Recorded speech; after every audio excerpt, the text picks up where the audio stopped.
You don't get much validation out of students. You do. You get like the self-personal stuff, but man, can they roast you? I promise you. They, in ways that you don't even understand, because you don't understand the slang. I really don't, and I feel really bad because it's like I'm on the older side of Gen Z, but I'm still Gen Z, so I'm like, yeah, I'm young. That's what the internet tells me, that I'm like the young one. But then these Gen Alpha kids, they're just different.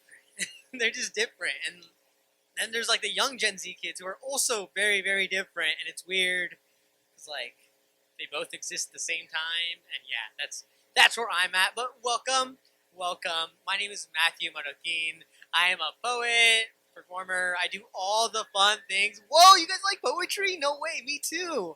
I'm here representing the New York Poets Cafe, and with partnership with Battery Park City Authority, we do events like these. We've done events like these with Battery Park throughout the city in the past, and this is just another event we're having going on, and it's really great. I love to see y'all going all here. We're gonna have some features for y'all today. That's how we're going to start off. We got a few people who are going to show off their skills and all the things they can do. But then also, we're going to have an open mic at the latter half of this. So if you want to sign up for the open mic, if you look for the man with the clipboard right back there, all the eyes can turn back there, the man with the clipboard, and you can go back there and you can go sign up to be on the open mic. Don't worry about the number. I don't respect the number. You go when I say you go, and that's just how it is.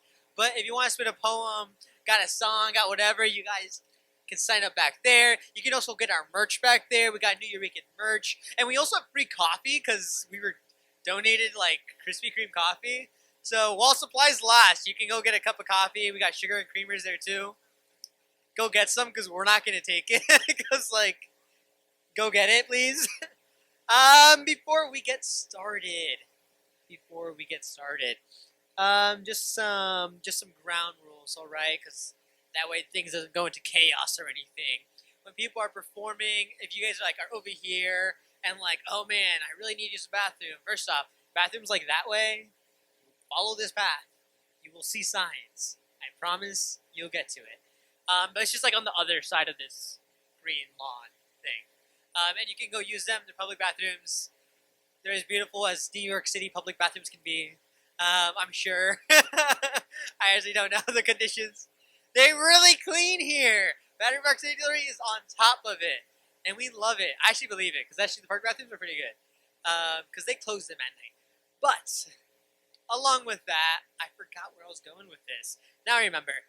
So if you're over here and you got to get up and you got to go over there, let's wait until between performers to go on, especially during the open mic portion when the performances are short. Let's definitely make sure we're respecting the mic. One mic, that's a good old saying. That's if like too many people are talking because you're all chill with each other and make new friends. Look to someone beside you that you don't know and say, hi, new friend. Do it really quick. Do it really quick. Oh my gosh, there you go. There you go. Make a new friend because that's what art is about, especially when we're out here in a park, in a community. You know, New York's an interesting place where we're around so many people, but we actually don't talk to many new people on the daily. At least not in a real way. And I think that's what a beautiful thing about poetry is. We get to showcase a bit of our realness right here, right now on this stage, and you're going to see some of that. And that's the beautiful part. That's the thing we get to experience. But you can have those conversations right now, too, with the people around you. You know, all these people came out for the same thing. They want to experience art.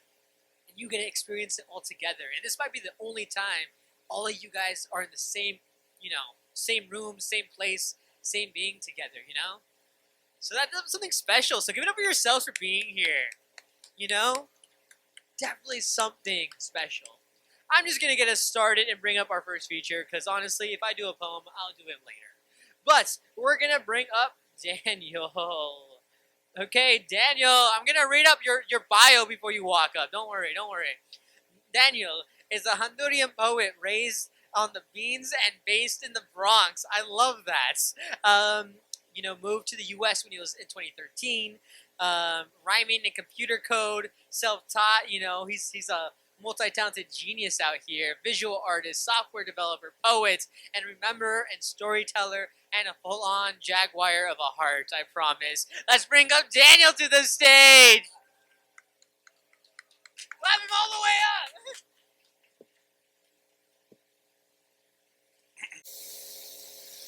So I moved from Honduras in 2013.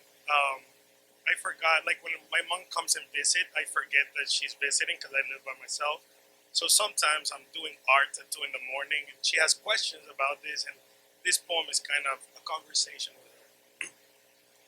My mom asks, "Why do you listen to that in the bathtub?"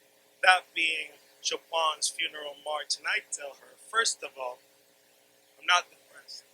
Second of all, Chopin is a great composer and technically every song is a funeral march. We can play Bad Bunny.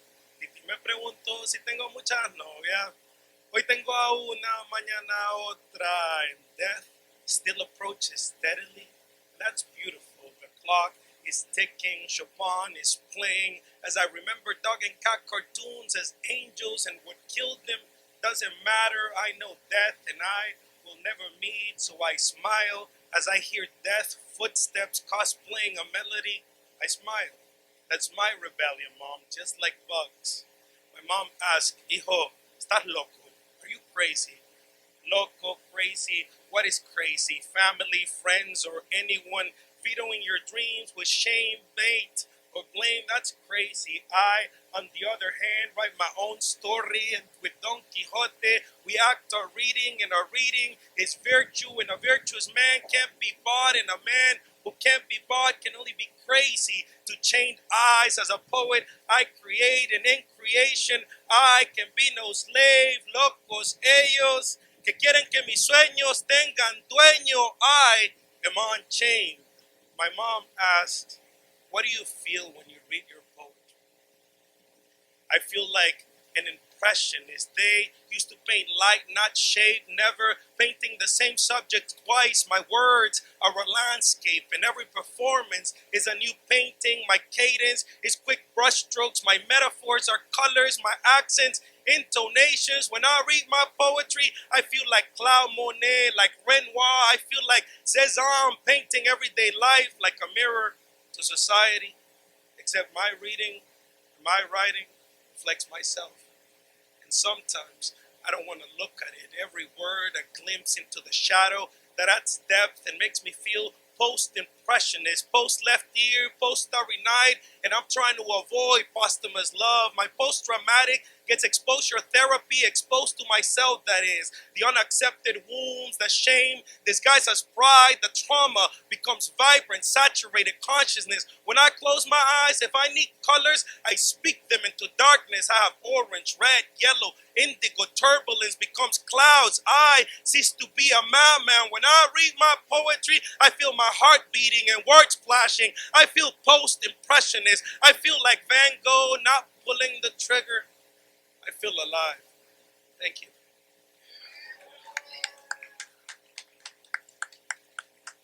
And so, before coming to the U.S., I have this poem about immigration, and immigration has been what it is right now. Always, there hasn't been a time where there hasn't been an immigration issue. So this poem is 10 years ago. I wasn't expecting a welcome to America when I landed in Atlanta. But you're disgusting coming from an immigration officer was scary. Not her words, it's the itch to showcase her power that I fear. They always itch and they always scratch their itch. The question is, how hard? In first grade, I asked my teacher if I can go to the bathroom. She says, "Hold it, you're a big boy." She wants to teach me a lesson, and the lesson is my place. I ask again. She says, "Cry babies cry," so I hold it. The bell rings. I run as fast as my 6-year-old legs can, but they're not fast enough, and I'm not big enough.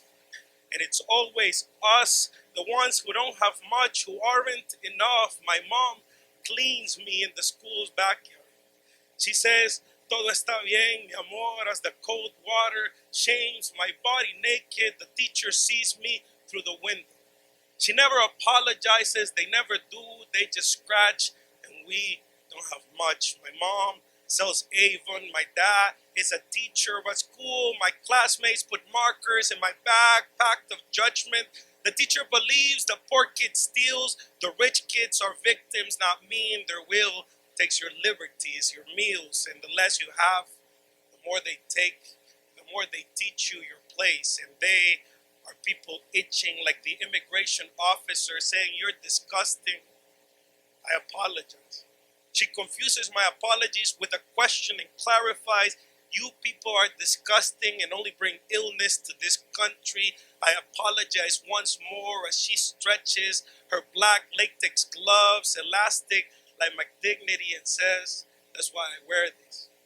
She itches and I'm her relief. 1,000 scratches on the wound so it never scars or heals the memories of planes splattered, rojo carmesí, cuerpos cubriendo el concreto, corpses on mother's arms, mothers in grieves on knees in concrete can't revive their kids. I fear if I stay, my mother will cry. I cried the day they denied my visa that night. I thought I was a man, but I wet the bed like a boy, and oh boy, I don't fear the words, it's the itch to showcase their power that I fear. They want to keep me in a place waiting for a bullet that might not even have my name. Am I complicit if I apologize to soothe their wrath? I'm tired of their scratching. Thank you.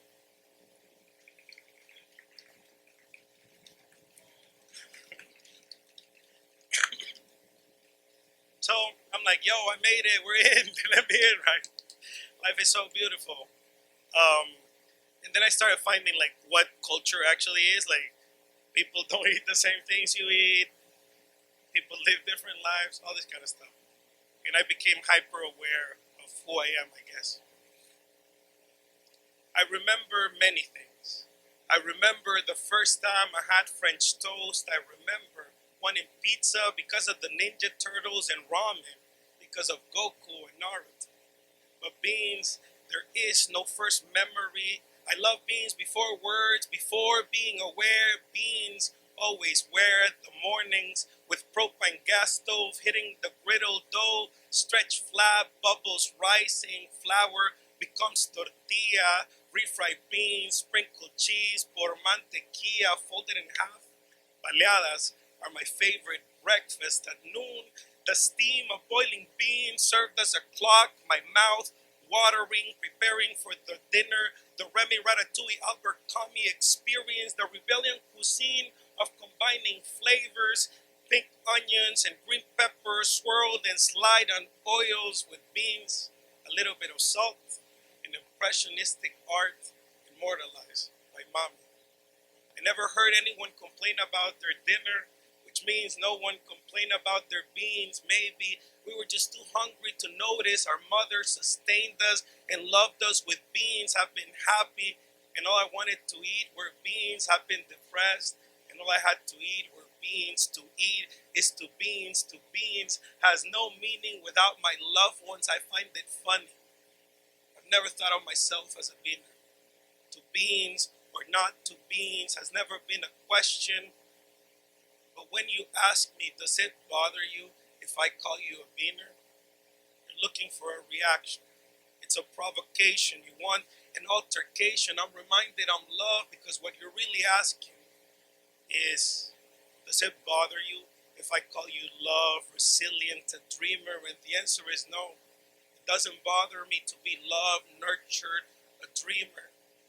I love being a beaner, but you can't call me that. Thank you.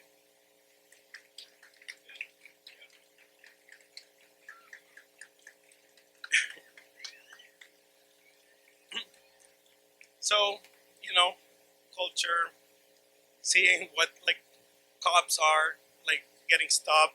And so this kind of becomes another poem because I felt no matter what I accomplished in the US, I was working at MIT, I worked for Harvard as a software developer, taught myself how to code, and I'm still getting stopped by the cops. I'm always being asked all these questions.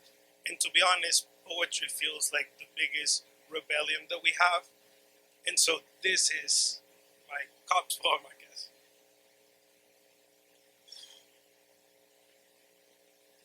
I lower the window, give you passport, license, and registration. It's never enough papers. I give you my MIT card, you even write my social security number down. You still ask, are you an illegal? Officer, I know in the mornings you brush your teeth and see a huge S on your chest. I know every protagonist needs an antagonist, and I know the way I roll my R's sounds like an alarm that makes me a moment you've been waiting for. There are two sides to a story. There's an abused and an abuser, and I understand you need me to be the second one because your mirror lies. That's why your pupils dilate, excited as you catch me existing, and you have no doubt that I'm your guy. The fantasy you've been chasing since the academy, or even before that, I'm the bandit from kindergarten, yet your flashlight, looking for probable cause, can only find my mom's prayers and my dreams.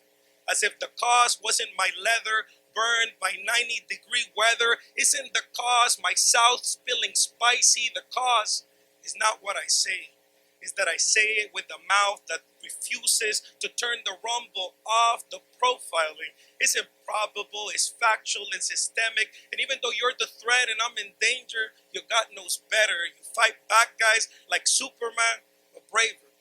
All you have is a gun, a bulletproof vest, and paid leave if you make a mistake, officer. You say you can take the car, but you won't because you're nice. You say the ticket is no big deal, but the tickets is criminal. The notes say no documentations, and how many rights can you break before it's illegal? Last time, you asked my girlfriend if she felt safe, and what if you mistaken her confused face because she loves the man you hate?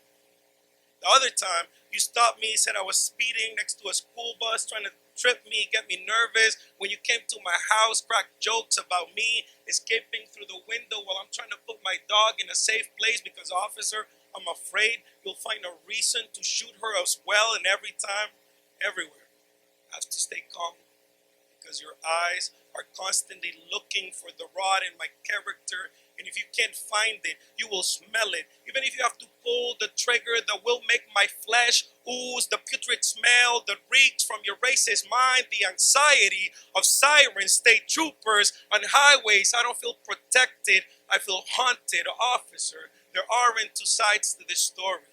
You're the abuser. And I know your comfort will become my casket. Thank you.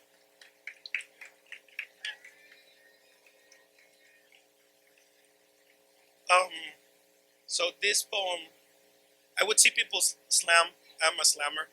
I love slam. And people usually memorize their poems and they have these moments where you're like, yo, this person is possessed. Like, what's happening here? And I'm like, I really want to feel this moment. So I wrote this poem, and this is the first poem I memorized. And it's really special to me. Thoughts emerge as threads, and like a loom, my mouth weaves a tapestry with history, oppression, myth, and rebellion. My voice is a fabric torn by apathy and cultural genocide. I'm forced to play hide and seek with corn, to find the unsung who whisper. Our traditions woven won't die, and with my hands stuttering, I wonder if I should become a weaver or not. After all, I'm the descendant of both the victim and the victimizer, the bastard child of so many. My last name is lost to convenience. The tradition in my blood thins generation after generation, from riches to rags, from queens to maids, born to the leftovers. My lineage is poverty. I didn't know how to use a fork because poor eats with its hands, because maize and tortilla is my God. I'm a maize eater, looking for myself beyond the stepmother tongue and the stepgod who only wants my blood and sweat. I'm afraid kneeling is a taste that acquire after centuries of flesh-eating whips, so I no longer pray or believe in a heaven that never welcomed me. Instead, I remember my dad taught me stars have names and they can be used to navigate, that the cosmos has a rhythm, that in contemplation there's knowledge. During the sun equinox at Chichen Itza, a shadow slithers down the stairs of the step pyramid, a scale sundial marking the seasons, like trees in the forest, like leaves in the wind, like a melody in a flute. Time, a name, rhythm, tack tune, 20 years, back tune, 400 years, tick tock, tune, fish coming out of the sea, growing feet, scales, snakes and monkeys screaming in my head, quetzales, guacamayas. I want to spit feathers and birds who used to be caged. I want to vomit keys. I want to speak with jaguars like my ancestors after walking on water 20,000 years before Jesus did. I am the miracle, son of man, son of monkey, son of reptile, son of fish, son of stars, son of the universe. Thank you.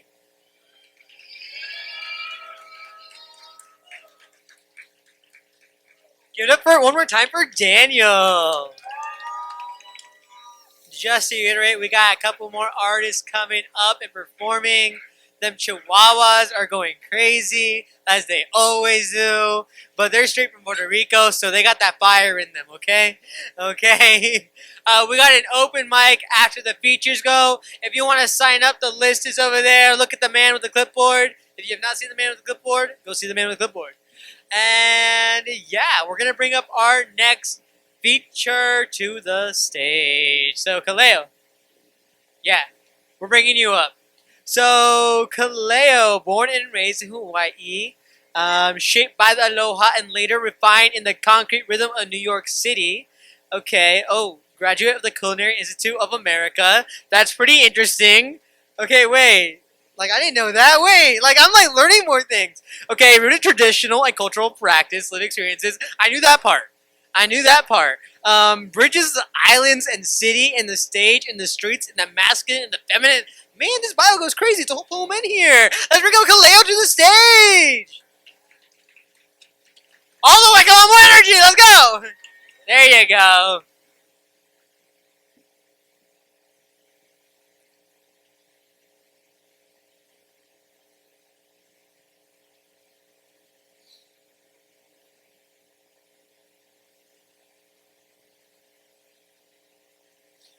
For this first piece, I'm just going to ask everyone to just close their eyes and just really just listen.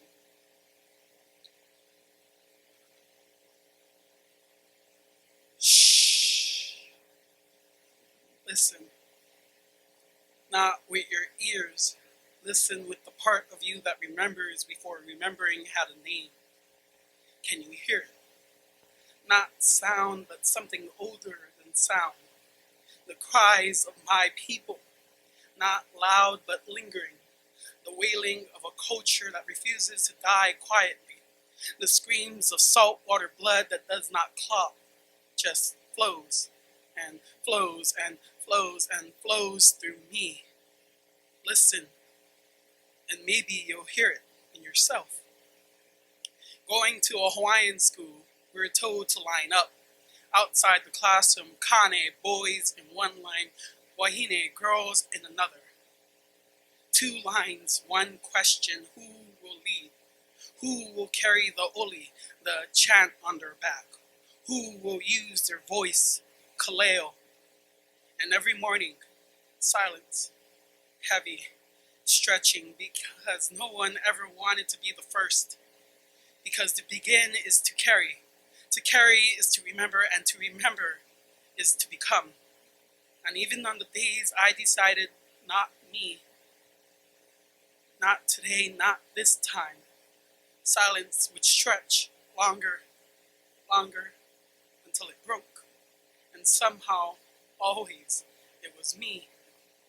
I was barely 5 feet tall, a tenor one, too small to be seen, too quiet to be chosen by them. But my voice didn't wait to be chosen. It chose me. Never in the front, never at the end, always in between. Between bodies, between breaths, between being overlooked and being called. Because I wasn't choosing it. It was choosing me. Till breath becomes bridge. Ni ka maunai ka laio ai ale lai ai lu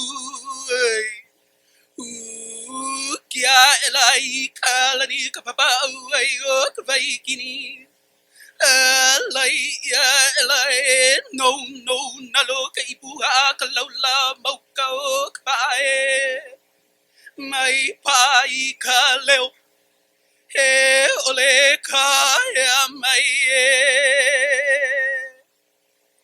Do you Not the words, what moves through them.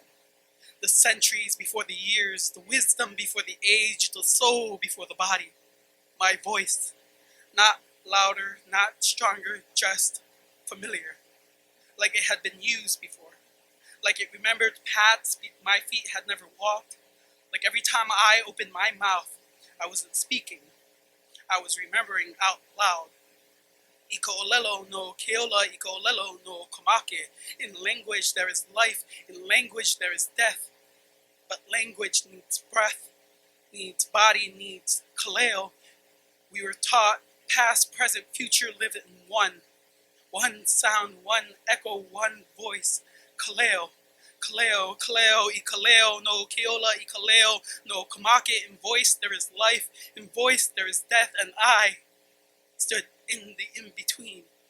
Too small to be seen, but impossible to ignore. Once I began, because the truth doesn't need size, it needs resonance. I asked to enter, not the room, the remembering, not your ears, but your chest, the space between your ribs where breath becomes memory, becomes inheritance, becomes you. Because this was never about being chosen. I was never overlooked. I was being prepared. So I stopped waiting to be called and started answering before the question finished forming. Kaleo is not just a name. It is a doorway, a drum, a disruption of silence. Can you hear it now? But what's not me, but what's been waiting inside you to be spoken. Can you hear your ancestors?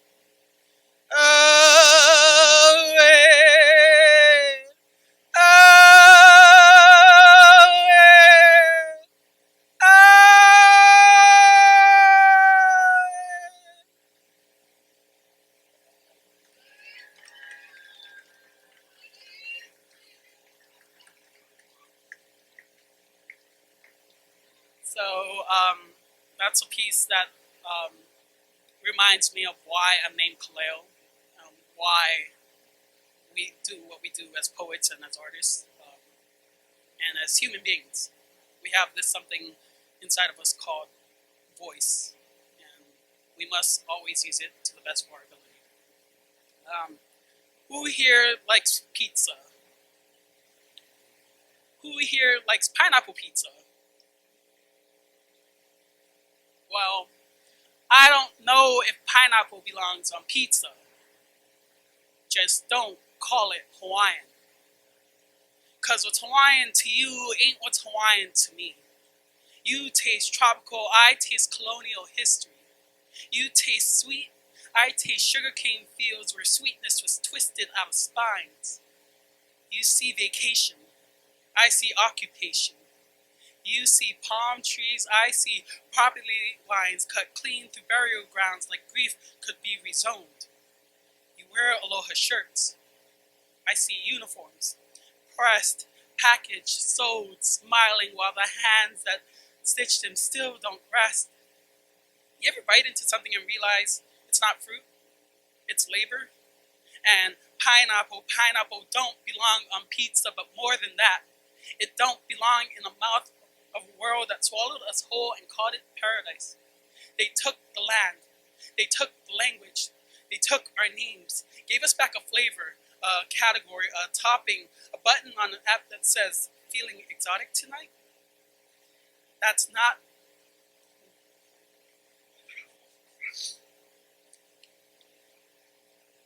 Tell me, what's Hawaiian about pizza baked in Ontario with ham from Iowa and pineapple picked in the Philippines?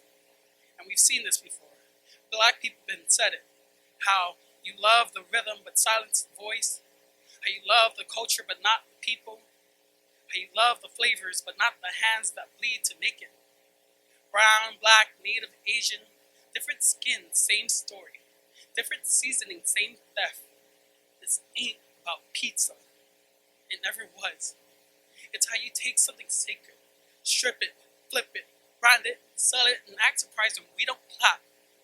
Don't say aloha if you only mean hello.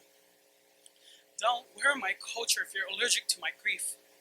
Don't say Hawaiian if you don't know what we had to bury to save that word. Because aloha isn't just a greeting, it's a goodbye, it's survival. It's the last breath of my people who refuse to disappear quietly. So yeah, eat your pizza, laugh, debate it, make it a meme. But when you say Hawaiian, say it like you're standing on sacred ground. Say it like you know sweetness was never free. Say it like a prayer, or don't say it at all. Because we are still here, still remembering, still burning, still breathing, still ours.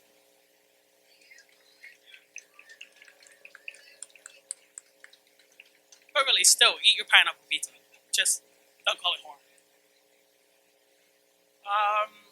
This next piece is a piece that I hold very close to my heart. Ladies, how many of you guys like flowers?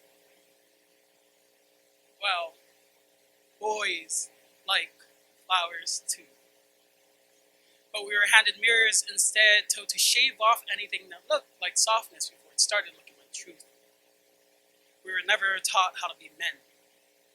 We were taught how not to be women. Like, lesson 1, if it leaks, lock it up. Lesson 2, if it trembles, kill it. And lesson 3, if it feels like love, turn it into something useful. Anger, ambition, addiction. We learn masculinity like a crime scene cleanup. Bleach the tears, burn the journals, dispose of the boy quietly so a man walk out untouched. Boys like flowers too. But no one ever handed us any without a coffin nearby. No one said, these are for you, only I'm sorry for your loss. So we grew up believing love was a reward, something earned after obedience, after silence, after becoming unrecognizable to ourselves. Tell me, how many boys learn affection through performance? Smile bright, win enough, provide first, die second. We were praised for being low maintenance, for not asking, for disappearing politely, for bleeding in ways that didn't inconvenience anyone else. That's not strength, that's training.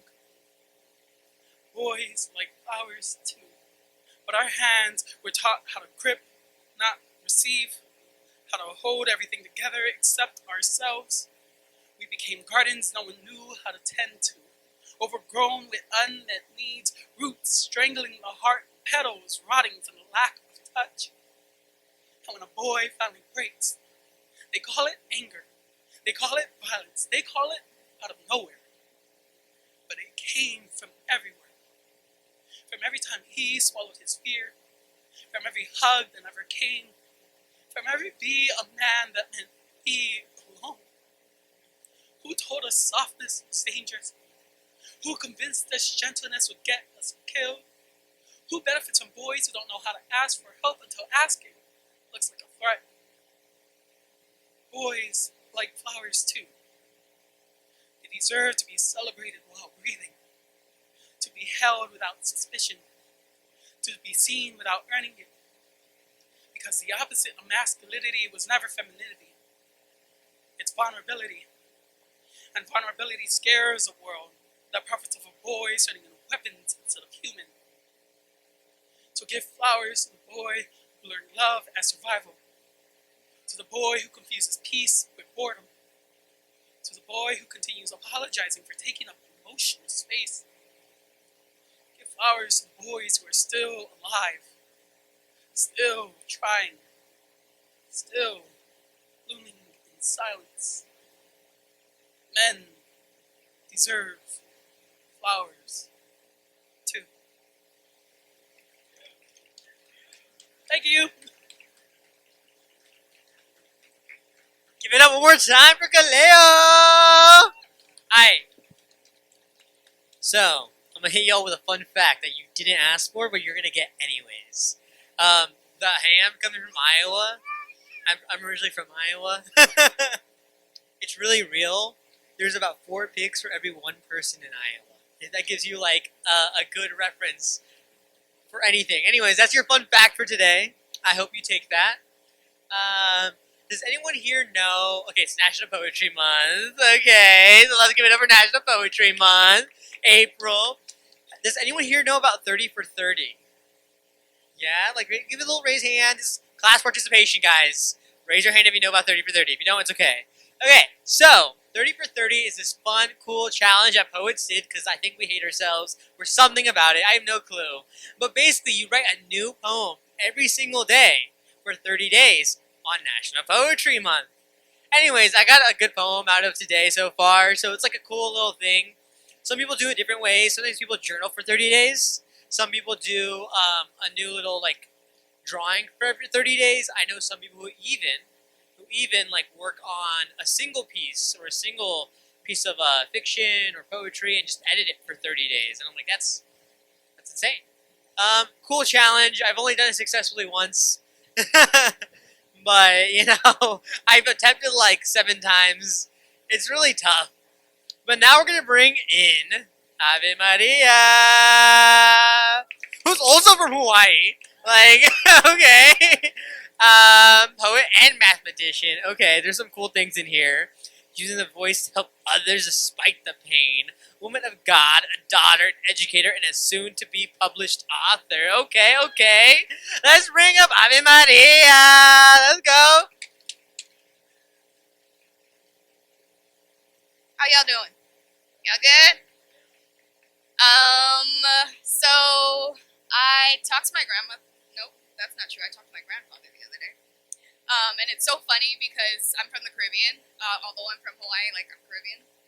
And I was just telling him how I was so tired walking everywhere and living in New York. And he was like, well, when I was older, you know, we walked miles to go to school barefoot. And I was like, all right, Grandpa. So as I've gotten older, I've realized that I too have become callous. Like the bunions on my grandfather's feet as he traveled barefoot on the island he lives and will one day die by. In order to feed a family he failed to be there for until it was too late to heal because he was too busy trying to feel. No, feed his flesh before the world whipped it off. Yeah. He must have known we are forever slaves to the master until the last people are free. Palestine mothers are bleeding while their babies are screaming when they should be teething, but they are dying too soon. The only gums finding relief is from the olive branch America is extending the oppressors, which is a mere reflection of everything this country stands for and everything my ancestors sat down to fight against. For their silence was as loud as a father's cry in the dead of night who witnessed his child's mother scattered like confetti. My ancestors' fortitude, like his, was glaring, though their lips remained shut in the face of hatred. Meanwhile, behind the screen we spend hours on in silence, I sit here knowing our silence funds violence, yet it is loud enough to remind me there is a hardening taking place. Imposed by a world I try to drown out as the waves of despair try to take me with it. You see, my callus has been formed by the land I walk on, yet spend so much time running from. Though once belonging to a people who gave more than what they took, the land they grew was bountiful, yet extracted of its richness as if gold was the most valuable element this world had to offer. Then it was bulldozed and cemented in hatred, while the rubble was made from headstones of ancestors who refused to be rocked by this disaster we call a nation. Nation. It's a funny word, actually. See, it derives from the Latin root not see, meaning to be born. But when was the birth of this nation? For I know its mother wept. Oh, the blood that was spilt for her to bring forth this country, that labor must have killed her like it did so many people, because pain only begets pain, and my, is this nation hurting? Meanwhile, we thought it was healing, but it was really the calluses that stopped all feeling as children were shoved 6 feet under before they could count to 6, and as black and brown bodies dropped like seeds from the plow, strange fruit from these trees, but we still can't see this nation bleeding. I have first-hand account of its pain, so I've been living in the shell with what innocence I have left. Perhaps that's just the cancer sign in me, trying to protect the little girl once clothed in bliss until the world violently undressed her, left her vulnerable in front of men whose ancestors died for them to be better, but they were too busy taking on the image of their master, beating, manipulating, and having their way So what choice did she have but to crawl into a shell she made as her home? Have y'all seen outside? What other armor was she to put on? Yeah, silence is violence, but what about her existence as a black woman in this country? Sensitive enough to feel the pain of her ancestors reverberating from her feet, from the sand she now stands on as tears from so many mothers in lands far and near meet her at shore. Silence may be violence, but like a rose that grew from concrete, she's a black woman that remains standing. Isn't my existence loud enough? Thank you. So that was heavy. But I'm in therapy. Shout out to my therapist. Anybody else in therapy? Yeah. Y'all, my therapist be reading me for Phil. The other day, she told me that I have spectrophobia. It's a fear of my own reflection. I laughed and said, of course I have it. I'm a black woman. Don't you? Unamused, she was like, maybe we should unpack that? I said, well, as a kid, there was this superstition that if you turned off the lights, looked in the mirror, and said Mary's name 3 times, she'd appear. And y'all, I know this is odd to say, but sometimes I used to think Mary was black. Well, maybe not black, but she did witness her child's lynching surrounded in darkness while they said his name, and Bloody Mary wept. She wept for her child buried in Gaz. So, it's enough to convince me that Mary wasn't white. My therapist said, Abe, what does this have to do with spectrophobia? And I said, how are you not afraid of your own reflection? Because I read this poem that once said, when I look at you, I see myself. And if my eyes are unable to see you as my sister, it is because my own vision is blurred, which to me means that every time I look in the mirror, I don't see me. Rather, I see a reflection of my sisters, those murdered at the hands of cops, addicts, who get high off of every trigger. Which makes me kind of wonder, do they get high from the detergent they use to wash their blood-stained clothes? Which is it, Tide or Gaines? I think of Corinne Gaines, how she was murdered in her car with her son in the back seat, so no. I cannot look at a rearview mirror without seeing a reflection of Brianna stitched into every fabric of my being, and I have tried to get her off of me. I went to the doctor. I went to my therapist. I even went to the tailor, but Miss Taylor clung to me like that woman clung to the hem of Jesus' garment, and so I weep. I weep like Jesus did Lazarus, because I'm reminded like Mary, mother's wail.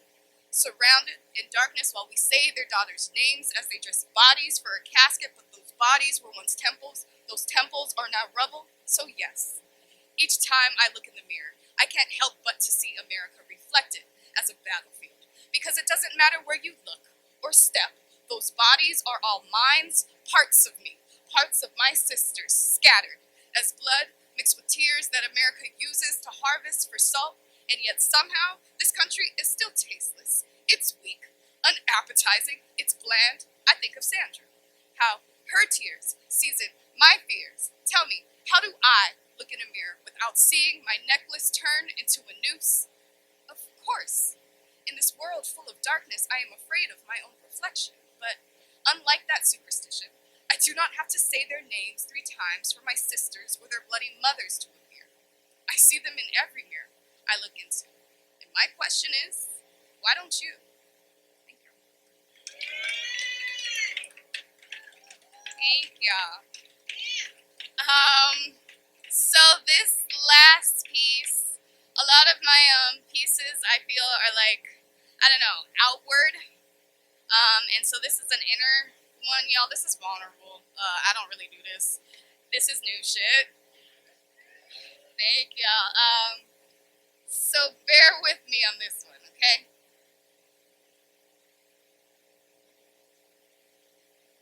Like honey, I have allowed this world to consume me. Spread me thin so I could soften its harshness. My nectar turned to medicine so I could suppress their sickness. I didn't stop to taste the sweetness I produce. Never allowed this resin to heal me. So the world came for me, swallowed my innocence whole, twirled and tossed me with the tongue that spoke death, held its breath as its saliva broke me down, so its hollows could find me more digestible, more palatable, but I was spewed out, rejected, because I guess this black girl went down too bitter. I was too peppered for this unseasoned universe, too strong for its weak palate, too hot or too cold for its five senses. Still senseless, because this world couldn't sense my worth if it wanted to. And it didn't even try.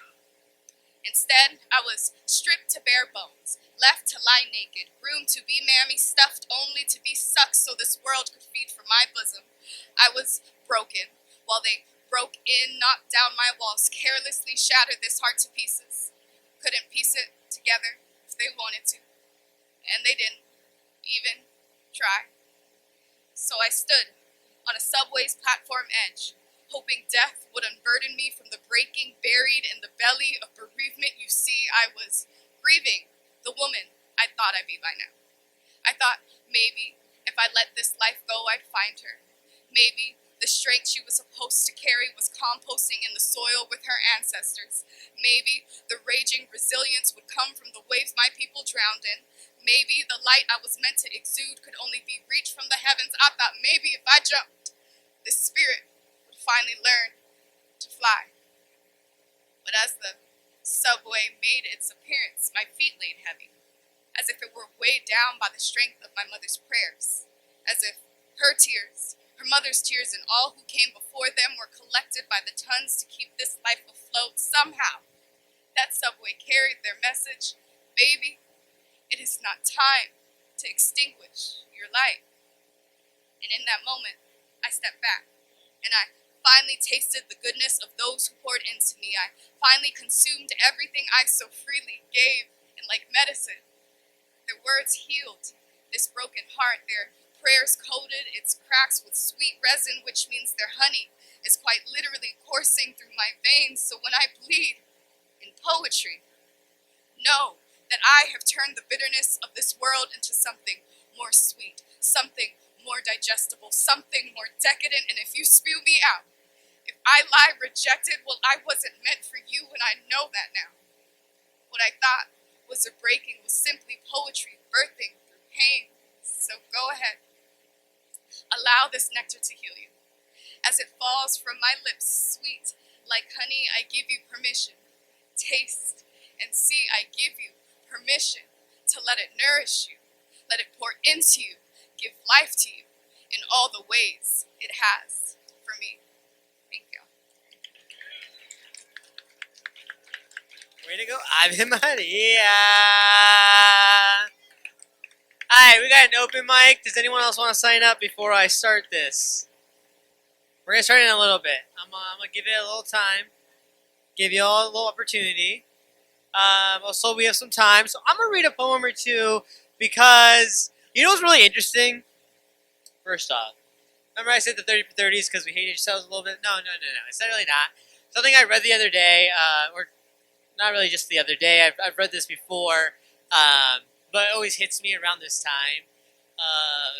When it comes to the act of creation, a lot of times we go to some of these events and we're like, whoa, everyone's so good at what they do. I could never do that. And then I think about this like 30 for 30 challenge where poets are writing like literally every day. And they're like, I can't write every day. They're not all good. And then I read, the main comeback for that is if you don't think they're all good, you just got to lower your standards on it. And that's kind of how it is with art, Have high standards for like other people and things like that. But you can like lower them and keep them low for art. Because art don't got to be as high as that chopper up there, It just got to be in existence. Whatever you create is just what you create. So I'm going to read something that I literally just wrote based off of their poetry that they all did. All of them had something to do with like remembering. And they all use the word remember at least like twice in each of their poems. And I'm like, that is so interesting. So this is my 30 for 30 poem for today. It makes no sense. There's not really even an ending, but I'm just going to read it anyways. I don't get to read a lot of my like newer things. I'm usually like, I gotta slam and do a very heavy, like no. I'm also like in an MFA at Rutgers and like doing things over there and like I'm gonna read some of that stuff. But anyways, this is my little prayer poem that I just like wrote right now just cause, so much prayer happening. New shit. I wonder if my prayers live within the people I prayed for growing up the way my abuela's prayers live within me. Does it live within the part of them that remembers the time I loved them? Does it stretch into the years after? How long does a prayer live until the next prayer has to be prayed? When my abuela dies, will her prayers eventually leave my body? When I am called abuelo, how many prayers should I give to protect my young? Today I am called son and it warms my system. How many prayers must I give my parents to guarantee I'll see them again? When my parents die, where will my prayers for them go? When I die, will I be lighter too? And that's all I have so far. So we're just vibing with that.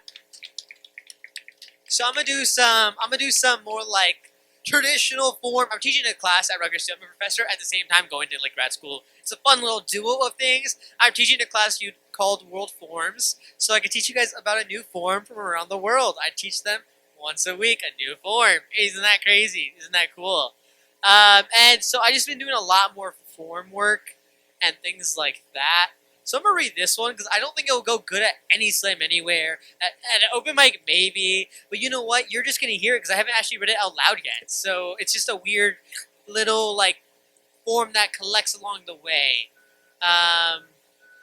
Title is also the first line, so we're just gonna go straight into it. Wow. Okay. Okay. Let's go, ambulance. We got one mic. You know what? I believe in them. I believe in their parking ability. Alright, title same as the first line. Brown boy grows in a wide cornfield, but brown boy's husks are a healthy brown and not a healthy green. Brown corn boy is seen as not healthy by green corn, even though their seeds and stalk and roots and leaves are just as good as green ones. The unhealthy brown corn boy has to put on green skin and pretend when they are around the majority green corn stalks, so they aren't outed as bad. When the pretending unhealthy brown corn boy even learns to pop to brown corn jokes about how their kernels are not sweet. The unsweet pretending unhealthy brown corn boy is still made fun of because their green skin doesn't look real enough to fit in. And the green corn tells them they seem inorganic and impossible to boil. The inorganic, unsweet, pretending unhealthy brown corn boy has hope when the combine comes and harvests them just like the rest. The hopeful, inorganic, unsweet, pretending, unhealthy brown corn boy's kerneled heart is dented when the color sorter marks them as foreign. The foreign, hopeful, inorganic, unsweet, pretending, unhealthy brown corn boy is ejected from the line and sent to be eaten by livestock, while the green corn goes onto trucks to be sold and cleaned and husked and eaten by those with white teeth. Oh. Just a fun little form. You pick things up along the way.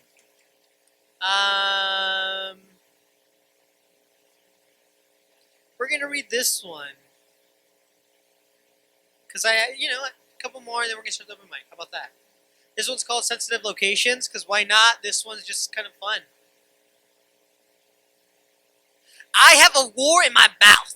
Teeth cavities filled with futile twisted papers, forever sharpening tongue to gun, to sword, my mother's prayers, whatever would protect me best that day. Heart flame, attempts melting freedom for family and hoping, rights don't turn left, stomach contents reverse immigrate to plate due to sickness consumed through pupils, eyes watching as faces fall, people freeze and survivors found in cages after violation, frostbite, kissing lips in meetings where unwell is just a code word. Figuring out which floor, room, place we can call attic. Harboring a liability. Learning to unrust railroads into gardens that refuse to produce in winter. Hoping my 9-numbered accent strip body is enough to call shield. My breakable bare body brown enough for them to take anyways. Tongue does nothing when yelling into cloud. Teeth. Teeth. Untwisted, purge, crumpled, perish, burn. Body restricts blood. Fingers shiver, fall. But what else can I do when my father's labored cursed is our bodies, the only useful part of us? Oh. Again, most of these are meant to be read. I'm going to do one more. I haven't done this one in like a million years. So we're going to hope I remember it. I just haven't done it in a while, and I want to do it just because, like, why not? I actually don't remember how it goes. Most of the people who've known me for a while all know this poem because it's like, it's old. But I haven't done it in, like, literally, I think, a year, at least. So we're going to try it. Maybe 2 years. When I was in the 5th grade, the school suggested, recommended, asked, pretty much told my parents, so actually telling my parents, that I should go see someone to figure out why I couldn't sit still and why the pretty birds attracted me more and why, and why I always got distracted and why they attracted me more than X and Y and why I couldn't sit still and why I couldn't focus and why I'd always cry in math class and so they took me to see a doctor that that let me sit on a yoga ball. And I don't remember how this poem goes, actually. I don't remember anything about it, so we're going to stop there. See, that's what happens when you just try art out. Sometimes you forget, and that's so okay. That's totally intentional. I was into it too, but I honestly forgot the next line. But that's okay. We're just going to keep on going. Because I don't want to do, like, another heavy piece, because, like, that's just too much work for me right now, and it's too much heaviness right now. It's gloomy. It's too heavy already. I'm okay. So we're just going to get started with this open mic. Are you guys ready for the open mic? There you go. That's what you guys are here for. Alright, so there's about like 5 minutes per person. That's all you get. If you go over that, I will slowly walk up to you on stage, and you will get slowly more uncomfortable as I'm slowly taking the mic away. And yeah, it'd just be a weird time. Honestly, it'll be weird for me. It'll be weird for you. Just 5 minutes, y'all, okay? Or one poem, you know. If we gotta like recycle the list, we can do that after. But you know, we'll just keep on going. There's a list here, and they're supposedly in order. I'm not going to respect that at all, because people be trying to go in different orders, trying to set up how they go. Forget that. I was going to say something else. I forgot. Children are watching. Forget that. We are not doing that. So, first up, we're going to bring up Miguel to the stage. I don't know who that is, but we're going to bring them up if they're around. Is Miguel here? Anywhere. They might have walked out. Maybe not. Cool. We're going to keep on going then. That's good to know. We're going to bring up...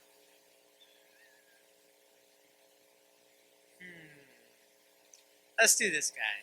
Let's do it. We're going to bring up Brian the Motel Guy. Give it up for Brian the Motel Guy. Yes, that is literally what he wrote up here. And now he's like, oh, damn, I got to go. I didn't want to go first. You know what? Too bad.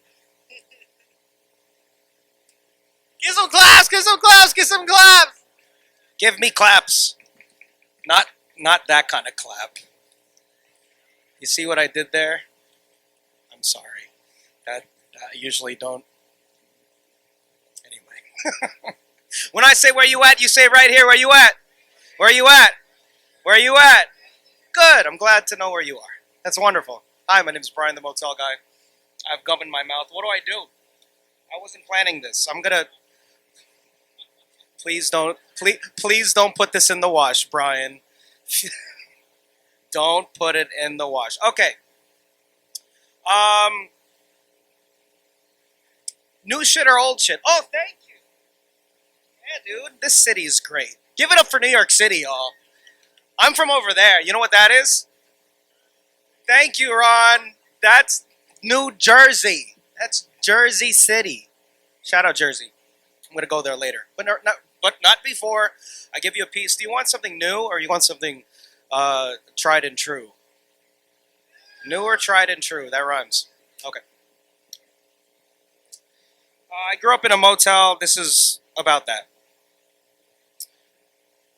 I'd much rather sit in an unlit room than ever dare to turn on the big light. Not because of cost, but I'd much prefer it off. I grew up in the darkness. Rather work a shift while the rest of the world sleeps. I'll be in the office managing this matinee. Somehow, heartbreak feels good in a place like this. Plenty time to process my own. I feel at home watching playback on the Lorex because tagging along to see my dad work to flip his first hotel gave me my first job. Switching out tapes on the CCTV, he'd pay me in quarters. I'd play Miss Pac-Man until he'd forget about me. Find his only son fetal position on some lobby furniture. I proved I could sleep anywhere. So I know what it's like turning to a place like this because you lack a choice.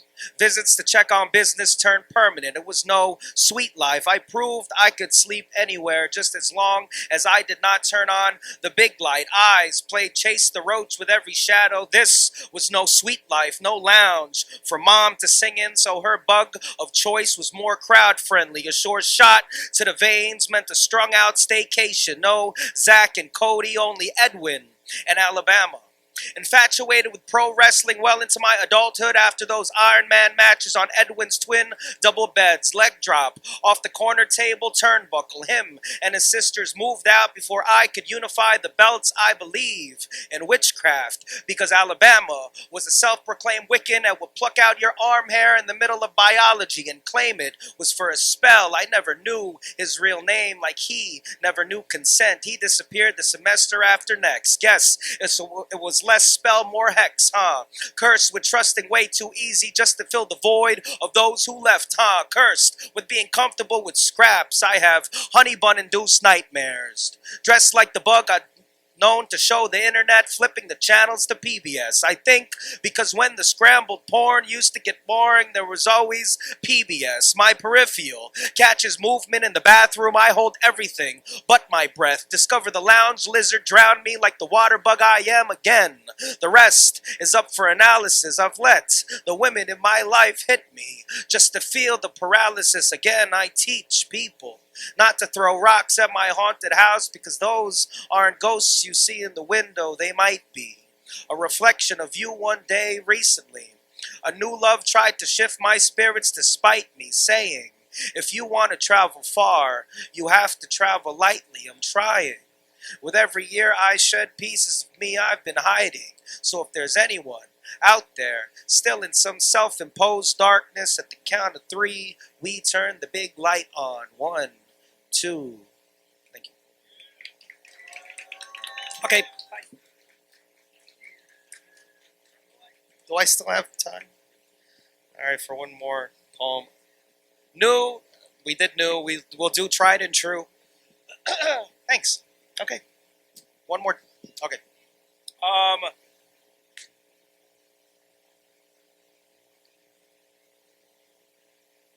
There's several different levels to devil worshipping. Eye of Agamotto, retina glows within the sorcerer who course you in to show you spells that he's been sorcering.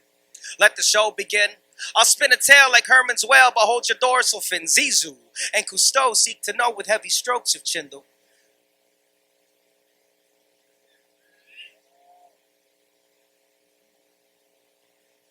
Oh my God. I have to run it back now. I'm so sorry, Chad. I apologize. I swear that was a good poem.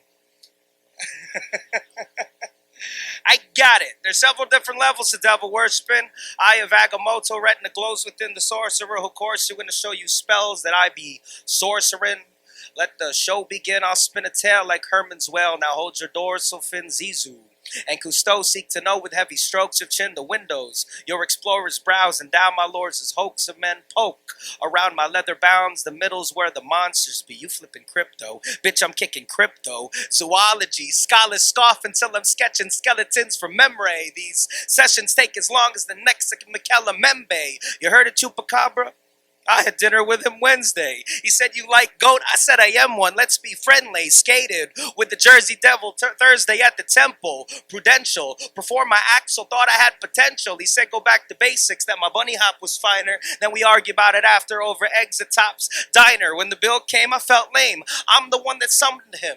Though we had to end it, I begged him to become a friend. If he ever flies through Newark again, be sure to share a text. High key. More likely, a jackalope is arabesque, but I digress. I'm holding out some hope for a group chat. The promise is a huge ask. The wampus, A huge cat. You never pet according to the legend of the Cherokee. I'll do him better. I never plan to step foot in Tennessee. Let Kitty come to me. We getting frisky on my scratching tower. Before I throw a kickback with the Kraken in a half an hour, I'd rather pal around with than beef with a sea creature. Justice for Ursula. You see witch, I see diva. Vanessa was a baddie. I'd gladly lose a femur for. Some cryptids run wicked. You would think you'd see them more. I checked for him. The Mongolian death worm measures 3 meters. Took him to see Tremor. Motherfucker took up 3 theaters. Spun the dock. Clocked the Manipogos tasting cheese pizza. Canada's not known for slices. Plus, he's not a big eater. Thank me that I shown politeness. I respect his secrecy. Tell him that where I'm from,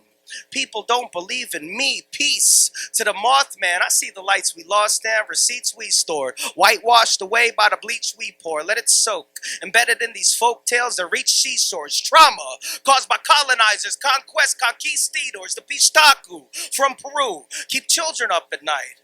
You out too late? Announce your fate, it kills you with a knife. Instead of blood, it drains fat. Who craves that? What cryptid type? To the surprise of nobody here, its descriptions written white tail as old as time, but there's beauty in these beasts. They use Christ to tame the savage. They will mute me on these beats, mock the existence of the Okapi against African beliefs till the Europeans found a dead one, open season for its meat. No wonder why they're private prone. And Nessie likes to dine alone. She said because a Scottish brogue makes it sound all kinds of old. I said, but don't be shy, but nope, this happens every summon spell. Hung out with the skunk ape. Tried to debunk his smell. It can't be done by chance you're from Florida. Don't be mean about it. Monsters that I meet with big feet, I'll be discreet about it. Yeti makes a deal about it. I don't share his brotherhood. I guess the missing link isn't missing. It's misunderstood.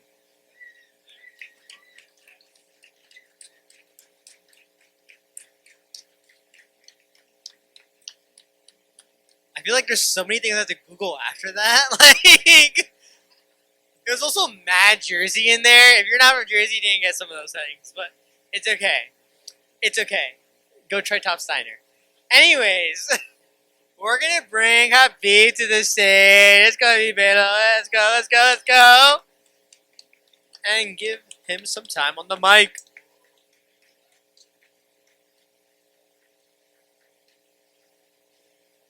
Hey there, everyone.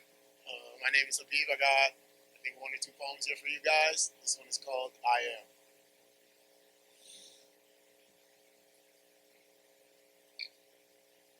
I am whatever you say I am. I said I am whatever you say I am. I am Black Boy.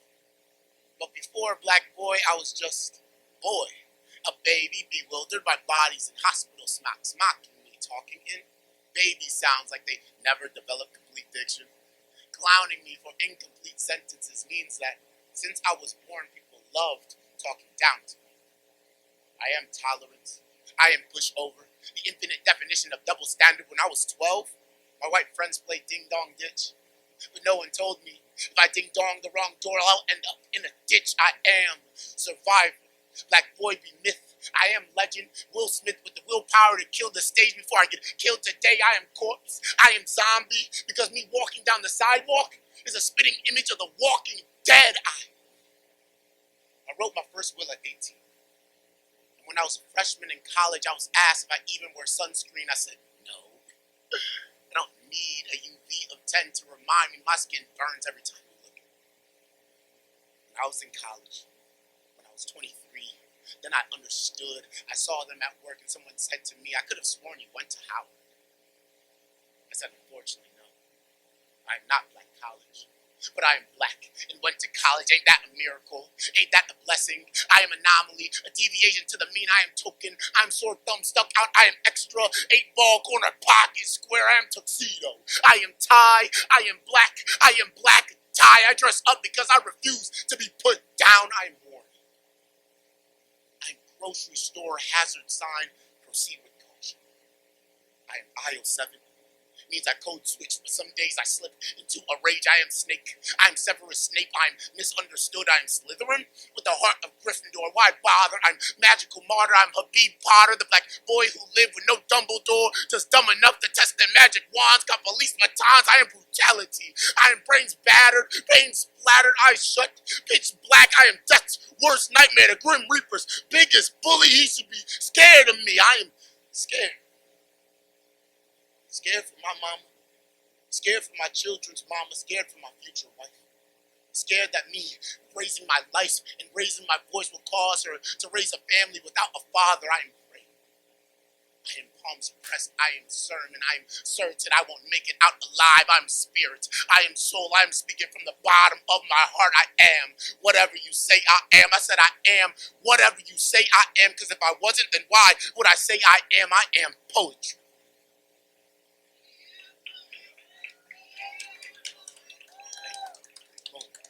That. All right, guys, I got one more. This one's cute. Wrote it the other day. This is some new shit. If God was a genie, I wish Chick-fil-A was open on Sundays. I wish words sounded exactly how they're spelled, like Wednesday or baloney. And I know genies only grant 3 wishes so quick. My final wish would be for more wishes. But for real, I wish my dad and I talked. I wish my mother didn't beat herself up on how she could have raised kids better. I wish people never compared me to my brothers, and I wish I told my sisters, never whitewash your beautiful boys. That the color that looks best on us is always been black. What I'm saying is I grew up wishing for a different family. One that looks like the Brady Bunch or the Huxtables. One where kids call parents their first name, but my parents never wanted to be my friends. Because some friends ride or die, and some friends ride your coattails till you die off, and my parents promised they would never leave me. I wish they were less strict. In high school, the cool kids went to spring break, but my father refused. Said I was too young to fly by myself. He opted to volunteer. I said he'd embarrass me, ruin all the fun. That day my dad turned Icarus. Means I called him crazy, but all he wanted was to fly close to his son. I wish I understood their parents. I held a grudge for all the inside jokes I couldn't stay outside for. I resented them for all the missed sleepovers, not understanding. Any day I didn't come home, they lost sleep over me. I wish I gave them more grace. Because it's hard to grow up in America when you too are still growing up. You don't get it.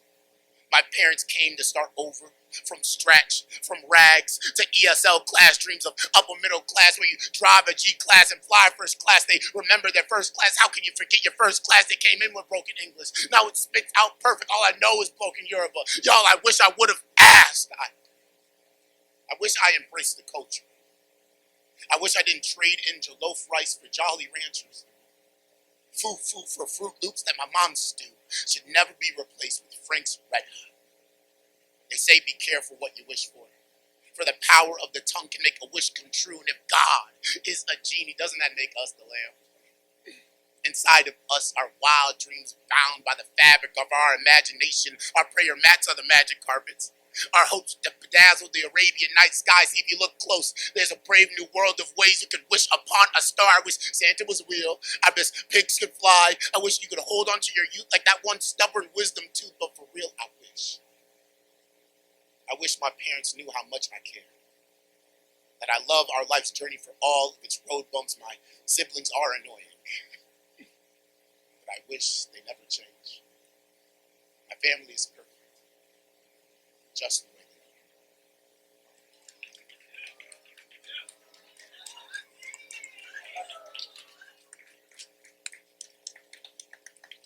Okay, so we got them. We got them. Who else did I call? We got them. I agree with 99.99999% of that poem. But if pigs could fly, that would actually be terrifying. Like, I would be so scared. In that, you know how many pigs are in this country? Like in this country alone, like even in New York State, in upstate, Yeah, four for every person. I will. Thank you. Fun fact. See, this was a test, and you passed. So way to go. A plus. The rest of you, I expect something posted on your discussion board later. Anyways, that would be terrifying. Like just anyway. Oh my gosh, I don't even want to think about it. But next to the stage is Mike here. Mike or Orellana. There you go. Let's bring Mike to the stage. Give it up! Give it up! Come on, clap, clap, clap, clap, clap. Check. Hello. My name is Mike. I have one poem to share. It's like fair amount of time. Anyway, here I go. I'm a little nervous, so mind me. Also, my first time sharing a poem, honestly, with an audience. So thank you. All right, this one is called "To Receive Grace." To receive grace is the greatest gift. I hear that it lives and roams freely through the land and air and sea. We make the plans, the trek to uncover the truth and receive this mystery. Looking up, we see the mountain turn into a hill. Together, we walk up to the top, step by step. We take our place in the scenery beyond, while the evening sun retires in the ocean. I stand tall and take out my instrument, my quena that is guided by wind. I begin to play the tunes as rehearsed, that emitting tone that pushes through the hills.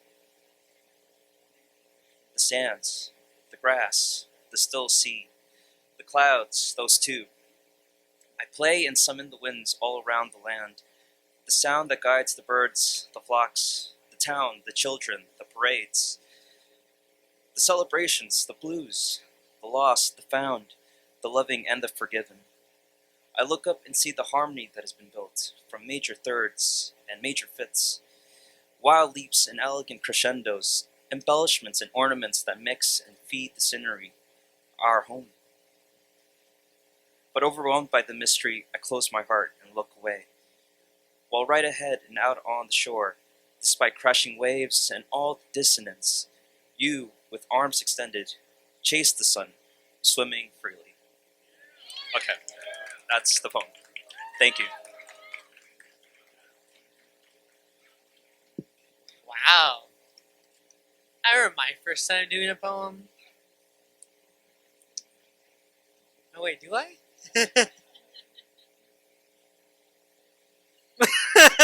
That was a while ago, but you know, it was probably for a class or something before I even knew what a poem really was. Good old times. You know what's not a good time? Have you guys? Medieval ages, the same premise. To my dearly beloved, I apologize ahead of time if I appear to be cold, distant, and stagnant. For truly I say at times I find it rigorous to express emotion when the heart is made of fragments. Shall I hold you in my arms and sing a tune that perhaps we can harmonize to a melody? Shall we dance the night away as I hum the world's famous lullaby, vegan leader? Shall we have dinner for two as we savor the moment and make each precious second last? Shall we watch our favorite movies holding each other as we watch the present turn to the past?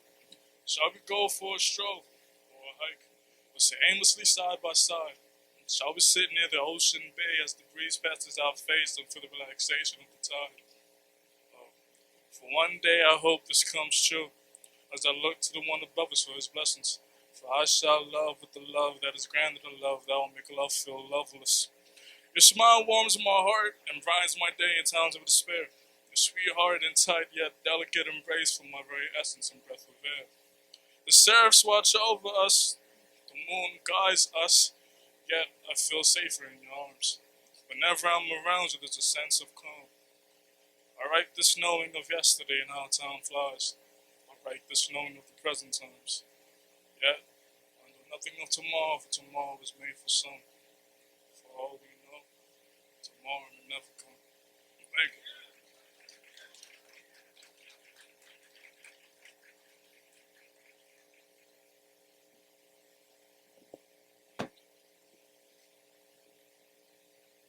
Hey, for those laughing, I'm the tallest in my family. Thank you very much. No, I'm so serious. I am. My dad's like an inch shorter than me, and my mom's 4'11", and all my siblings are like 4 foot something. So I'm doing as best as the jeans got, you know. And jeans don't stretch, okay? I'm not sure y'all any bought some tight jeans, but they don't stretch. So just saying. But check mark there. Look at me being systematic and all that stuff. All the things they say artists aren't. Anyways, we're gonna move on and bring up Ron Mark Thompson to the stage. Let's go, Ron. Thank you. Wasn't it like 80 degrees an hour ago? Like, well, what's happening, right? All right, I originally had 2 poems, but Matthew scared me, so I'm going to only read one. I'm going to read what I wrote in the subway getting here, because, because being with the New York Poets Cafe just inspires you to write poetry everywhere. And I was like, oh, all right. So here we go.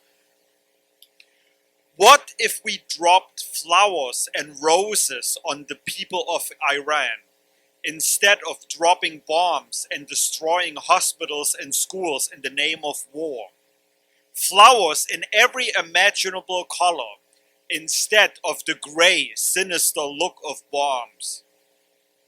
What if we dropped flyers with information to gather the community for free food and resources, instead of dropping leaflets to the people in Gaza, informing them to shelter in place to survive the next attack? What if we asked politicians to come to an open mic or slam for a friendly F the scores competition, instead of inviting the public to watch a debate where each candidate battles and yells at each other, and afterwards we're still left confused about who we shall vote for? What if we all took the bus and train to get to work, instead of suffocating the earth with our cars' gases? Granted, what if politicians actually put more buses on the road and made them free, so more of us were enticed to commute on them? What if we said, good morning, you look great, enjoy this beautiful day, instead of commenting on social media, telling the poster, you suck, your opinion is wrong? What if I simply stopped dreaming, knowing that it may be too late to save us all, knowing that we're way beyond the point of where we can be nice to each other, or beyond any hope to return planet Earth to before we polluted and destroyed it all the way? Maybe I will find comfort that Mother Nature will always win.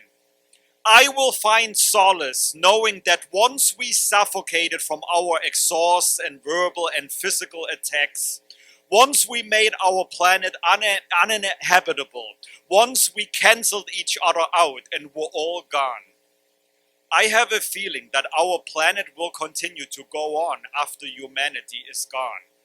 It may take another 1,000,000 years to recover and undo the damage we caused to it. It will kinda reboot itself. And then, if the planet dares, it may try to create and evolve a new batch of humans. Humanity version 2.0. And maybe that version will learn to respect each other and nature once and for all. That's it. Thank you. Thank you. I haven't heard a Ron poem in like a long time. Like a long time. Do a little check there. It may rain in a little bit, so if that does happen, we're gonna pack things up because these are electronics and we gotta like protect them from the rain. Let me know, but we're gonna hold out until then. It might not. Who knows? You know, New York, it could change in literally a second. So we're gonna just breeze through this list. I suggest keeping it to one poem if you can, actually, because yeah, we're gonna beat out the weather. So, let's bring up Rachel Castro to the stage.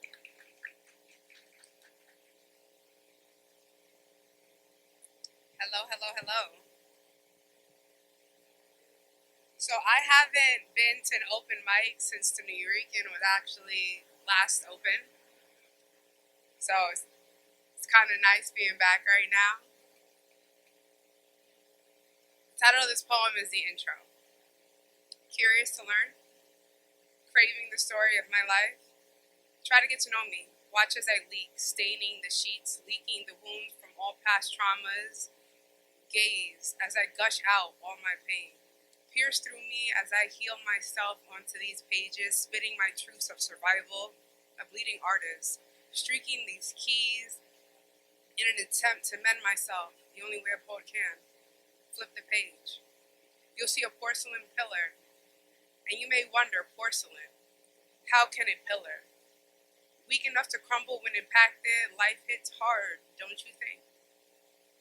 Passages from my youth form crumbling structures on a cycle struggling to compute, floating by as time flies by, purely in a gaze, seemingly unfazed, yet always pondering why.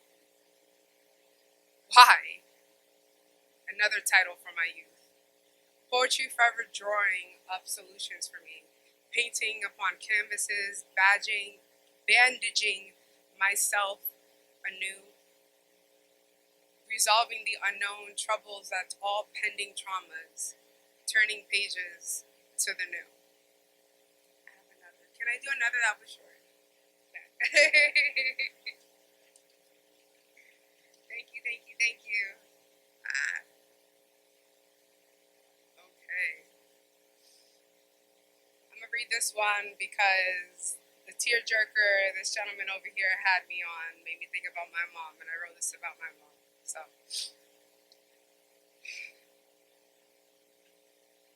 I am my mother's daughter. I am my mother's daughter. I am my mother's double.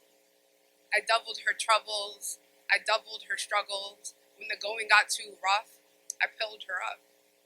Porcelain based, I raised her up high, crumbling below, too far gone to see the tide. Beam by beam broke underneath her, whilst mine, cracking, was steady and high. Independently tall, she lost all independence, cracking pillars, and yet I persevered. Weathered years of storm, still unclear.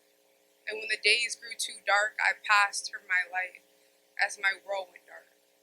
Seen as wise, she leaned to me for guidance, leading her to fight. When she had no fight left, her war became mine. Soldiering traumas, now mine. Her failures mimicked through my timeline. As she grew closer to fade, she called out once more for my light. I am my mother's killer. I am my mother's lasting breath. I am the signer of her do not resuscitate. I was her healer, I was her crutch, and when the going was almost gone, I was her lasting embrace. Now darkened without light, I am my mother's mistakes. I mimic her choices. I run from independent actions. I seek refuge in comforting embraces. I am my mother's child. I, like her, am weak. I, like her, am unguided. I, like her, am lost within myself. I, like her, blame the world for my choices. I, like her, cry out for help. But unlike her, I try to seek it. Unlike her, I try and change. Unlike her, I want better and try to do better. I am my mother's double, but I do not have to double down on her mistakes. I can change. I want change. I don't yet know how, but I will learn how. I am me, dark and afraid, but light, ever so dimly lit, can be seen ahead. I must power forward. Thank you.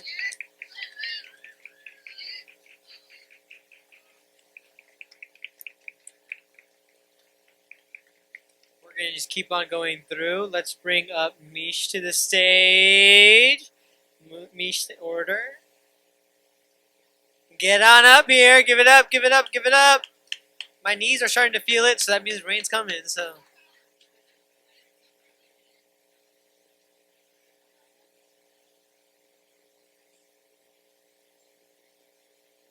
I think April is having an identity crisis because it's.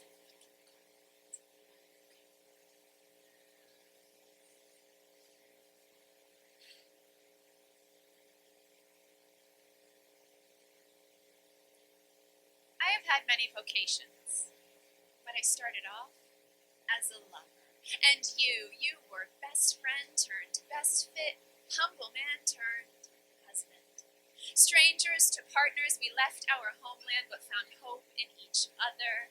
I do until the end of time as we tested each other time and time again. 10 years in, our attachment built on remember when's, remember then. Our love went from heaven sent to hell then. Companions turned codependent, but when I said forever, I fucking meant it. You were my top pick turned pickpocket of joy, picking fights behind the white picket fence. We were perfect. It all added up. I was turned mathematician from madly in love. I was Pythagoras searching for the shortest distance between us. You were artist turned arsonist setting fire to our commitments, and I was your muse turned museum of failures. So you became a sailor to traverse these oceans between us like Mariana Trenches in our king bed. But when you joined the Navy, you learned to fight with me instead of for me. We were unstoppable turned unstable, two people simply unable to stop stepping on each other's toes under the table. You were my guardian angel turned prison guard, caring turned coroner, torture turned torturer, source of peace turned sorcerer of fear. And our love was big, but my shortcomings were bigger. And you were graceful turned gravedigger. Our bed was a graveyard for the dreams we created on the sofa, and our sheets were a place where sparks went to die. Intimacy laid to rest, swallowed up by that bed. Great sex turned into the ungrateful dead. Turns out I cared too much to care to put a stop to it there. You were abused turned abuser, your trauma a ghost haunting my future, and we were lovers turned leavers, and as I flipped the lever from faithful to deceiver, came face to face with my maker. You were non-believer turned wide receiver of prayers until I hailed Mary and holes in my tongue, and our sacred vows clawed their way through my lungs, embarked on a journey to find every God, but none were brave enough to save me. I returned to find this bedroom grave empty. And the worst part is, I know you say the same thing about me. Hold on.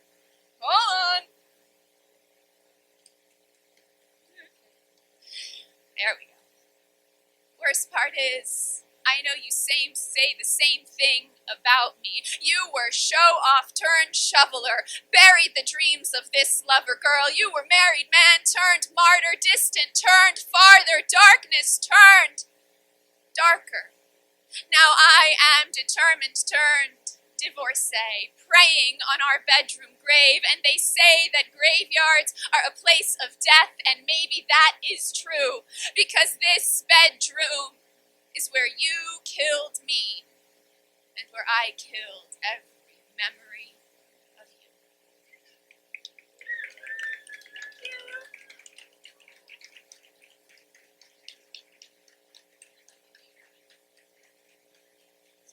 it's okay. I believe. I do declare. So, Gordon, here. There you go. Let's bring Gordon up to the stage. Oh, with paper. I like it. I always love a good paper.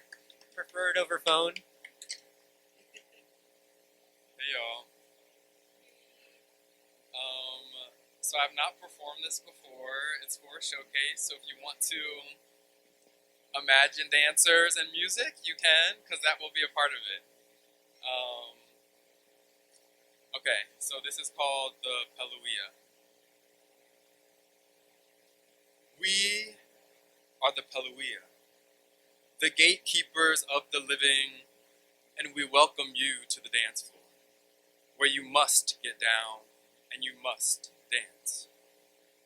And when you hit the floor, you must remember the rhythm, and remember that sound is just another name for wave. And when you hit the floor, you must remember that the floor will be cold. Blues cold. Something cold that you must warm and love on. And when you hit the floor, you must remember this won't be your last time this low. We know this because we are many things. We are congregation. The dance and sway under blue strobe lights. We are arms raised high, submitting to the boom and the bass. The house for your funk, disco, and soul. We are rhythm and syncopation. The spirit of the blues and the blues that come along with the living. We are rainmakers that drum your tune, the sweat from body and sky. We are the sky, tall and stretched. A playground for birds, holding sunlight, laughter, and water-colored ceilings.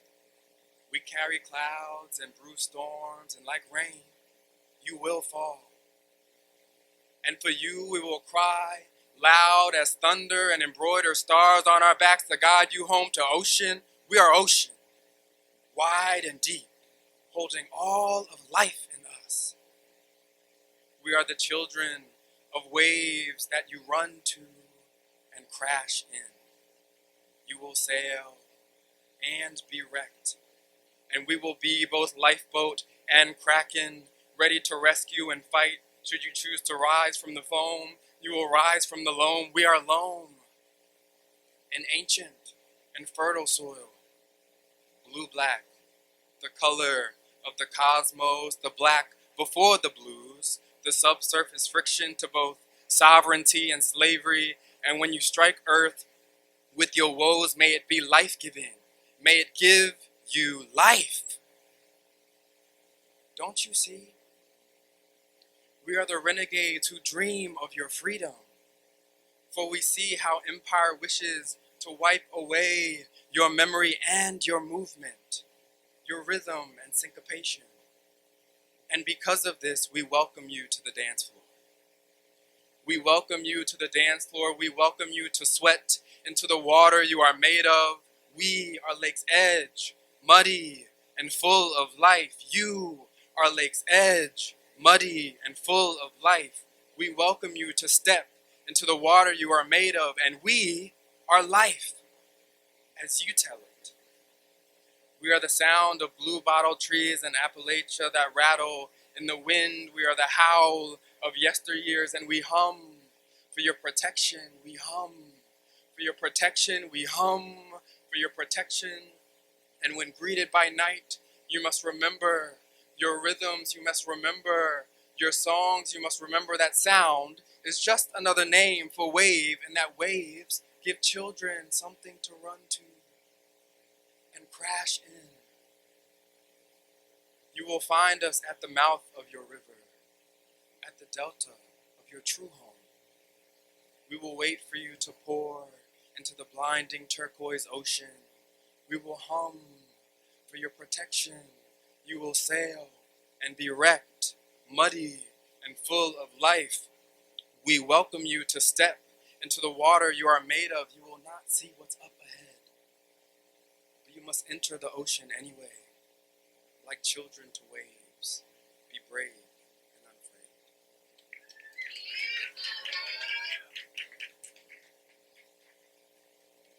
My man brought oceans coming down from the heavens. So let's get all out of here. And thank you from the New Weekend Poets Cafe. Thank you from Battery Park City Authority for making events like these happen. Definitely follow us on Instagram at New Weekend Poets Cafe, everywhere. And yeah, have a safe trip home, and hopefully you get home without getting too wet. You can unplug me now.